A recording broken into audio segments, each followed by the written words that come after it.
El artículo 1195 del Código Civil dice que los efectos de los contratos se extienden a los herederos, a no ser que las obligaciones que nacieran de ellos fuesen inherentes a las personas. Los contratos no pueden perjudicar a terceros. El artículo 1196 dice que, sin embargo, los acreedores podrán ejercer todos los derechos y acciones de su deudor, con excepción de los que sean inherentes a su persona. El artículo 1197 dice que las convenciones hechas en los contratos forman para las partes una regla a la cual deben someterse como la ley misma. El artículo 1198, en su primera parte, habla de la buena fe contractual. Los contratos deben celebrarse, interpretarse y ejecutarse de buena fe, y de acuerdo con lo que verosímilmente las partes entendieron o pudieron entender, actuando con cuidado y previsión. En su segunda parte habla de la teoría de la imprevisión.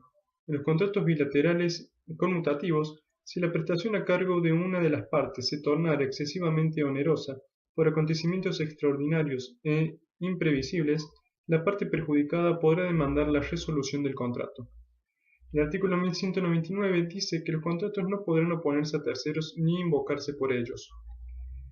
La seña o arras en materia civil están legisladas en el artículo 1202 del Código Civil y pueden ser de dos tipos.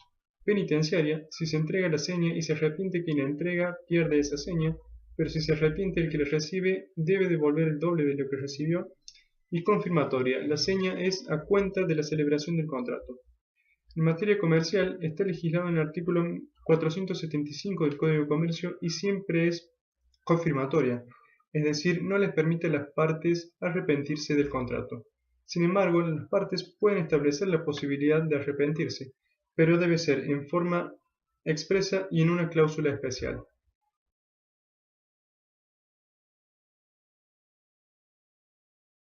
Otra forma de extinción del contrato es la rescisión. Así como el contrato es un acuerdo de voluntades, la rescisión es el acuerdo de voluntades para dejar sin efecto el contrato. Este nuevo contrato se llama distracto y produce distintos efectos jurídicos. Entre las partes, efectos retroactivos o hacia adelante, según lo que quieran las partes, y hacia terceros los efectos son siempre hacia adelante.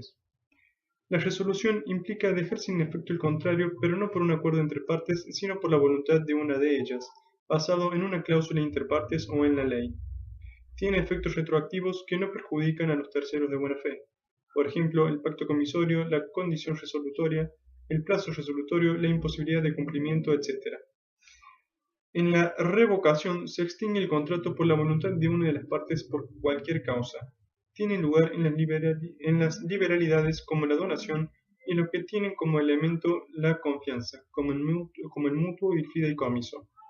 Entre las partes sus efectos son retroactivos y hacia terceros en algunos casos los efectos son hacia atrás y en otros no, depende de la buena fe.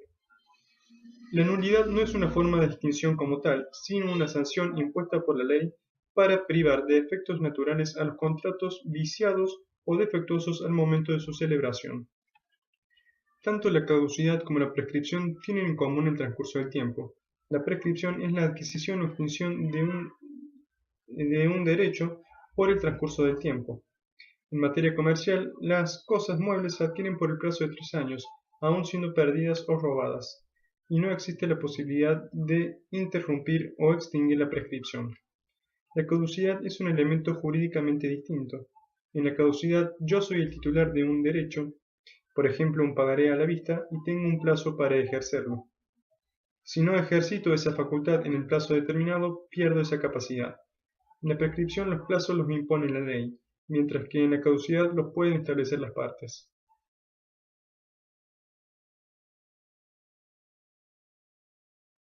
El artículo 1201 del Código Civil habla de la excepción de incumplimiento.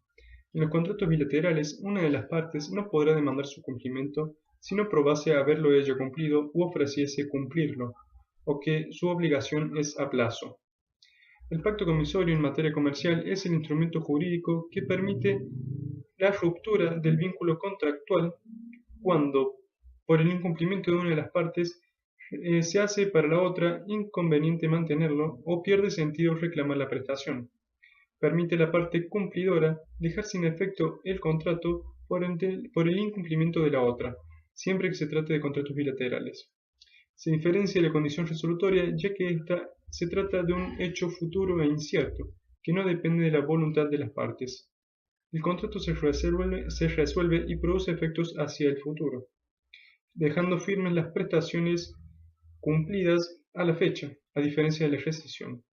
Hay dos formas en que puede darse la resolución: condición implícita expreso. En la condición implícita, ante el incumplimiento de una de las partes, el acreedor puede solicitar su cumplimiento vía judicial o extrajudicial, en un plazo no inferior a 15 días, a menos que los usos o un pacto expreso estableciera un uso menor, con daños y perjuicios derivados de la demora. Si hay pacto expreso, la resolución se realiza de pleno derecho, debiéndose los daños que éste hubiera ocasionado. El efecto se producirá desde que la parte interesada comunique a la incumplidora fehacientemente su voluntad de resolver.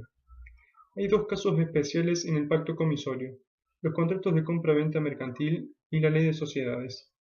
En la compra-venta, cuando el vendedor no entregue los efectos vendidos en el plazo estipulado o en el establecido por el Código de Comercio, que son 24 horas después de la celebración del contrato, se aplicará pacto comisorio.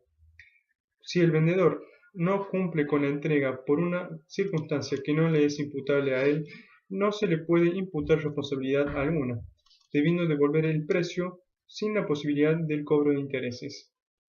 En la ley de sociedades, el socio que no cumpla con los aportes en las condiciones convenidas incurra por el mero vencimiento del plazo y debe los daños e intereses. La condición resolutoria es una cláusula que estipula la resolución del contrato si se cumple determinada condición. Generalmente los contratos de crédito estipulan que se podrá reclamar en la totalidad de la deuda si el cliente entra en mora, quiebra o insolvencia. En los contratos a plazo fijo, la fecha de vencimiento es la condición resolutoria. La mora es el retardo injustificado e imputable al deudor en el cumplimiento de la obligación y del acreedor en el recibir el pago. En las obligaciones a plazo, la mora se produce por su simple vencimiento. Si el plazo no estuviese expresamente convenido, pero resulte tácitamente de la naturaleza y circunstancias de la obligación, el acreedor debe interpelar al deudor para constituirlo en mora.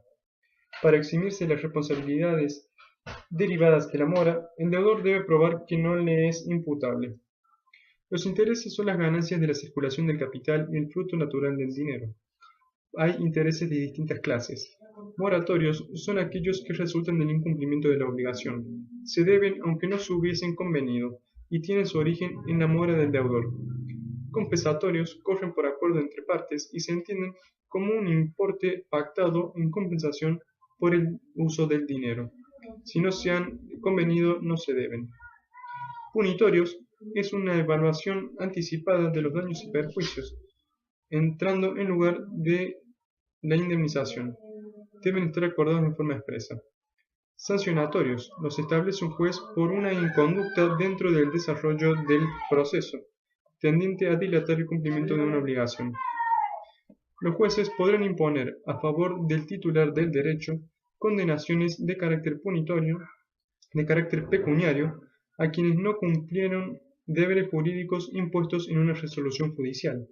Estas condenaciones se denominan astraintes y se graduarán en función del caudal económico de quien deba satisfacerlas. El anatocismo es la capitalización de intereses. En materia civil, el artículo 623 lo prohíbe salvo pacto en contrario. En materia comercial están permitidos por los artículos 788 y 795. Una obligación mancomunada es solidaria cuando la totalidad del objeto de ella puede, en virtud del título constitutivo o de una disposición por ley, ser demandada por cualquiera de los acreedores y a cualquiera de los deudores. La prescripción es el medio de adquirir un derecho o liberarse de una obligación por el transcurso del tiempo. Puede ser adquisitiva, el que durante 3 años ha poseído de buena fe una cosa mueble, perdida o robada, adquiere el dominio por prescripción, o liberatoria, que es la extinción de la acción emergente de un derecho subjetivo, producida por la inacción de su titular durante el lapso señalado por la ley. Se establece un término de prescripción ordinaria de 10 años para todos aquellos casos en que la ley no haya establecido un plazo menor.